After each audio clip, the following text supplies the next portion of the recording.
snacks. What's going on, everybody? Your boy Sin here, Anime USA 2022, and I have the pleasure of sitting here with Chris Patton, who I'm pretty sure you have heard his voice somewhere at some point in your life. How are you doing, sir? Good, how are you? I'm okay. It's been a long day too here, but you know, having a good time. How about yourself? Yeah, for sure. I actually got here on Wednesday. Okay. Because Thursday, some friends that live here took me out to Busch Gardens. Oh. And I rode some massive roller coasters. What was your favorite one there? Oh, it's the new one for this year. It's called Pantheon. Okay. It is a beast. It is wonderful. I felt like I was being hurtled off into space. Okay. Fantastic. I understand you're a roller coaster enthusiast. What would you rate that one? Oh, it's my new favorite. Oh, really? Yeah, I actually, not to make anyone angry from the Ohio area, I put it above Steel Vengeance at Cedar Point. Wow. Which was, up until I wrote Pantheon, was my favorite. So. And that was my next question. What is your favorite? But now that I know. Pantheon. Your title was most recently held by Steel Vengeance at Cedar Point. Yes. Okay, it's been a while since I've done the roller coaster thing. I do want to get back into it. The last time I was riding them years ago, I think King Ka had came out. King Ka. It was my favorite at that time. Where would you put that one? It's on my list. I haven't ridden it. I've ridden its sister at Cedar Point, which is Top Thrill Dragster. Okay. Slightly smaller version of King Ka. So I do need to make my way to New Jersey to Six Flags, whichever that Six Flags is. Yes. Great Adventure. Yes. So that I can ride King Ka. It's on my list. It's on my list. Okay, but I now have two on the list that I need to apparently get my composure for and go check those out, and I'm looking forward to it. They are worth riding. Yes. All right, so let's get into you yourself, sir. Okay. All right. You have a very impressive resume. I believe you've done over 250 titles. You do Sosuke from Full Metal Panic. I know that's a popular one. Yeah. Greed from Full Metal Alchemist, another popular one. Eiji from Sword Art Online, or Scale, which is one of my favorite animes. Awesome. With you being a veteran in this for so long, I want to know some of your insight as to how voice acting in anime has evolved over the years, and do you see another evolution of it on the horizon? Yeah, I've definitely seen. It's weird. It's weird to realize that you've been on the planet a certain number of years. Yes. And then like when you're giving a panel and someone says, "How long have you been doing this?" You're like, "I've been doing this 23 years." That's a long time to be doing something. Thank you. But it's weird. It doesn't feel like that long, but it certainly has been. And I would say two things come to mind about having been in the game that long. One is that because I've been in this for over 2 decades, I have 2 or even 3 maybe totally different camps of fans. I've got like the older millennials and younger Gen Xers like myself. I'm like mid-Gen X, but like the younger Gen Xers and the millennials who know me for Full Metal Panic. And they know maybe even like Princess Tutu, and they know Full Metal Alchemist, and they know shows like that. Even things like Guyver, and anyway, yeah. But then you've got like the people in the middle, and most of them know like Ghost Stories, and well, everyone kind of knows the Ghost Stories dub in some way, shape, or form. But then you got the Gen Z kids, and they're all into Haikyuu, and they're into like in the newer stuff I'm in, basically. So I kind of almost straddle 3 parts of 3 generations of fandom, which is crazy. But it's an honor, and it's really cool. But as far as the evolution goes, I will tell you, the biggest change I've seen has been when we used to go really slow, because everything was done for physical media. Everything was done for DVD or Blu-ray, and you could take your like when we did Full Metal Panic, it took like a year to make that thing. Wow. Now you can. Well, the evolution I've seen is everything has gone from DVD to Blu-ray to streaming. Yes. And now simuldubbing. And with streaming and simuldubbing, you have got to be lickety-split. Like everything is fast. Yeah. Everything is insane turnaround time. Cool, you recast. Can you record tomorrow? If you can't record tomorrow, we can't use you. We're gonna recast you. Boom, you gotta be ready to go. And you gotta hit the ground running. There used to be time, like if someone was more of a noob, right? They might cast them in an A-list title because you could massage their work a little bit. You can kind of ease them into the process of what it's like to dub. Maybe they're a great actor, but they've never dealt with dubbing anime before. You gotta kind of introduce, gotta coddle them a little bit. Now, Nah, you better get in that booth and know exactly what you're doing. You better hit those lip flaps. You better know your character. You better have your acting chops in order, just ready to go. It's the speed with which everything is done now that I'm amazed by. And as far as the next evolution goes, who knows, man. Things have been, I never thought I'd see some of the things I've seen just in the relatively short time, comparatively, that I've been doing voiceover work. I can't believe the way things have changed. It's so wild. It's crazy hearing you say that, and it makes sense when I think about with simul dubbing now and streaming. Like, you have to, as a voice actor, you have to go in there, know the character, get into that headspace, memorize the lines, all that type of stuff in such a quick turnaround time to be able to pull it off and make it, acceptable and believable. Yes. That is kudos to all of you who are able to pull that off. It's wild. So I know that was probably an adjusting turnaround, maybe a little bit for you, like going from one to the other, as opposed to somebody starting now and that's all they know. Yeah. You know what? It's so funny, and I'm not proud of this, but like when I first started in '99, for the first 2 years I was dubbing anime, we had paper scripts. We called it, when you were working on a big show, we called it killing trees. Because you would get in the booth, there'd just be a stack of papers, and thank goodness that went away. But now, of course, then everything went to screens, and now everything is just scroll. Like, it's just, you got a screen here and a screen here, and you got the engineer and the director, and you just go, and it's wild. And it's not that they don't take time, it's not that they don't care, it's not that we don't take time to craft something, but you just get people who are really good, who are fast at what they do. It's crazy. Yeah, all right, so not only do you do anime, I see you do video games as well, and you do audiobooks. Yeah. You like to talk. Right, apparently. Yes. Yeah. So I want to know a little bit about your journey as far as where did you start, and did the other two find you, or did you find them? I started literally I started at age 9 acting on stage. We're talking like opera, musical theater, non-musical theater. Like, I was obsessed with the stage, and I wanted to be on Broadway, but like in my 20s something weird happened. A fellow actor in Houston said, you need to go audition for this company in town. They're called ADV Films. I'm like, what is that? They're like, oh, it's this little hole-in-the-wall place. And I'm like, what? They're like, yeah, watch out for a cattle call from them.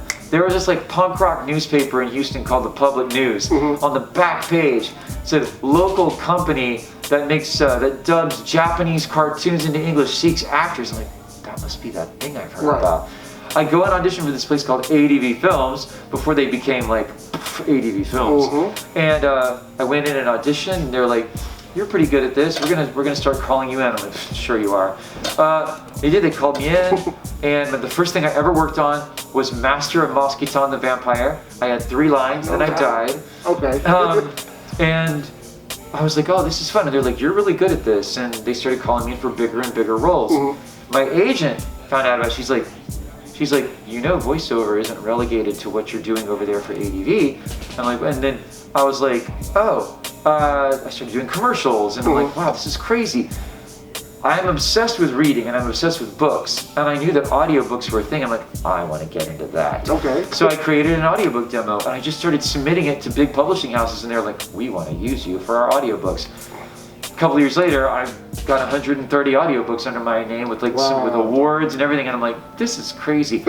But I'm like, I have not tapped video games. Okay. And my friends are like, well, you might have to move to Los Angeles. And I started submitting to casting houses in LA, and I started flying out to LA to do video games. And then 2018, I moved out to LA, and now it's 2022, and I can't wait to move back to Texas. Because everything I can do in LA, I can now do in Texas.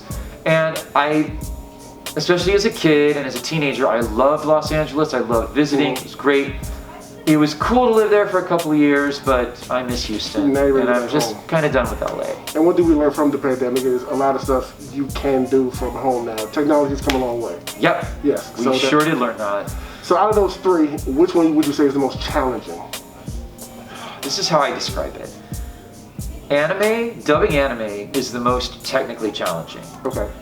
Video games require a heck of a lot of stamina, but they're the most fun. Okay. And they pay really well. Good to know. Audiobooks are like, I call them the triathlon of voiceover. It is so much work. It's performing an entire book, just you. Well, sometimes they do multi people cast, but usually it's just you. As an example, I did this one vampire trilogy. Each book was 700 to 900 pages. It was 3 books, and I narrated all 3 of them in the space of a month. Wow. My brain felt like jelly. My voice barely, I had to do like 37 dialects. I had to speak in foreign languages part of the time because the vampire would start speaking in German out of nowhere. Tons of research, it's crazy. But anime is the reason I say anime is the most technically difficult is because you have to be a good actor. You're watching the director and the engineer. You're also watching the lip flaps. And then in your ears, in the cans, you've got the Japanese voices that you're often playing off of if you haven't had enough of your fellow English voice actors lay down their tracks yet. So you're hearing Japanese, you're watching lip flaps, you're watching the director and the engineer, and you're thinking of the character and the story, and you're trying to make sure that you've come up with the voice that stays intact while you're making the lip flaps match with what you're saying. It's just a lot to think about at once. No, that sounds very difficult. Probably. It is. Yeah, well, the first few times you do it, it can be very overwhelming. Yes. It's just like, what is all this input? But now it's so funny to me. It's just like breathing. It's nothing now. Yeah. Just rehearsing, practicing over and over. Yeah, it's muscle memory. Yeah. Well, I never thought about that. Like having the stuff in your ear, you're watching for the cues, you're trying to match it, you're trying to keep the same energy of that character. That is a lot to take in. It is. Yeah. What is a piece of advice you would give to somebody who wants to get into voice acting? I would say make sure that you love acting first. Okay. Before that, you're in love with the idea of like, I get to do crazy voices, or I can do impressions, or I get to go to work in my pajamas. Those are sort of 3 myths of the industry. First of all, very rarely do you do crazy voices. Most of the time, you're doing voices that are sort of around your own vocal range. It's more about, can you take words that are on a piece of paper and make them live interestingly in a 3-dimensional space? Can you use your voice to create a believable character? Sometimes you do get to do crazy voices, and it's a lot of fun. Impressions, almost useless. The best thing you can do with a good impression is alter it a little bit to learn how to make a new voice out of it. Okay. I forget which voice, Hank Azaria of The Simpsons, the way he came up with a lot of his voices for The Simpsons is by doing terrible impressions of other people. Mo, the bartender, is based on his terrible impression of, I believe, De Niro. It's like a bad, awful impression of De Niro that he turned into Mo, the bartender. So that's a way an impression can be very helpful. The whole coming to work in your pajamas thing, such a myth, because honestly, one of the ways you keep getting rebooked is by showing up looking like you want to do the job.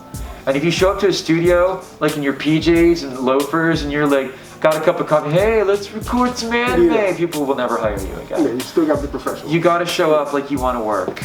But if you really find that you love acting and you love the thought of using your voice to tell a story, I just say pursue the hell out of it.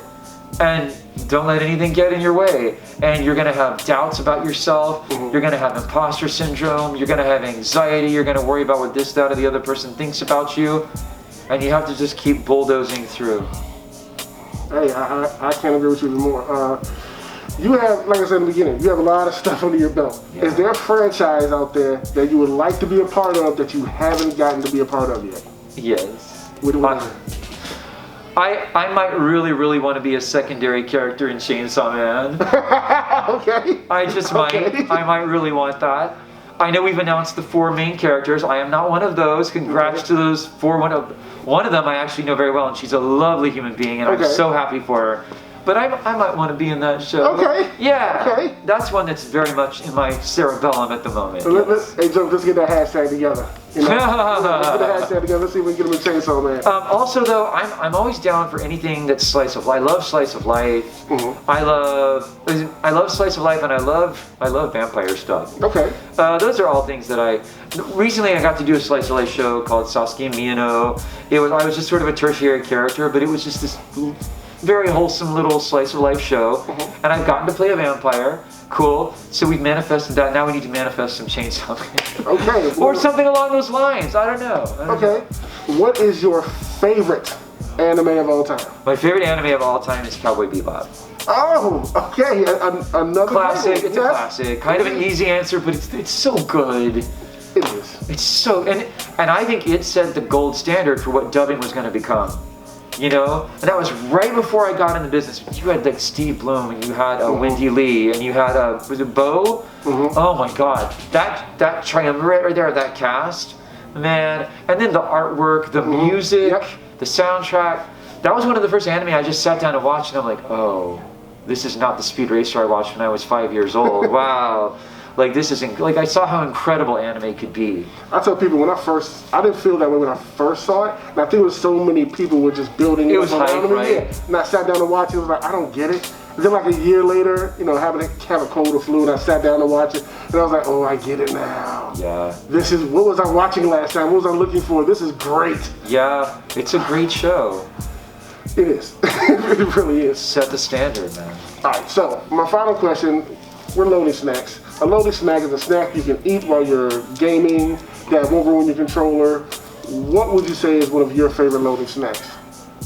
Whether you're gaming or you're binging your favorite anime, one of your favorites. My favorite snacks? Sure, yes. I mean, a lot of my favorite snacks are messy. So I don't know if they qualify. They might not qualify, but still. But okay, you know what? In fact, this is on my mind because I had it today. I was calorie starved after Busch Gardens. Okay. This is my favorite, and it's kind. You could call it a meal. It's really a snack. It was. I love a good. I get a grilled cheese with avocado in it. Okay. And it was amazing, but that's a little bit healthy. Let's say that's too healthy. Let's just say a snack. My favorite snack in the world is chili cheese Fritos. Not mad at that. I think that's a lot of people's high on their chip meter. Yeah, I'm a little disgusted with myself for saying it. It's okay. It's okay. It's good. And you know what? Since we're at an anime con, I gotta tell you, I don't always have this on hand, but when I do have, in fact, I might pick some up before I leave here. Okay. Have you ever had the green tea Pocky? No, but every time I walk past them, I kind of interested to try them. Green tea Pocky. I know everyone goes for the strawberry, because like, it's strawberry, and it's pink, and you think it's great. Green tea Pocky, man. That's the one. Yes. Okay, he has co-signed it.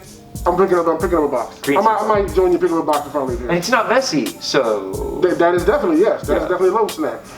Thank you very much for taking the time to speak with us. It has been an absolute pleasure. Same. You guys know what it is. We have to wrap things up. It's day 2, so we will catch you all on the other side. Talk to you later.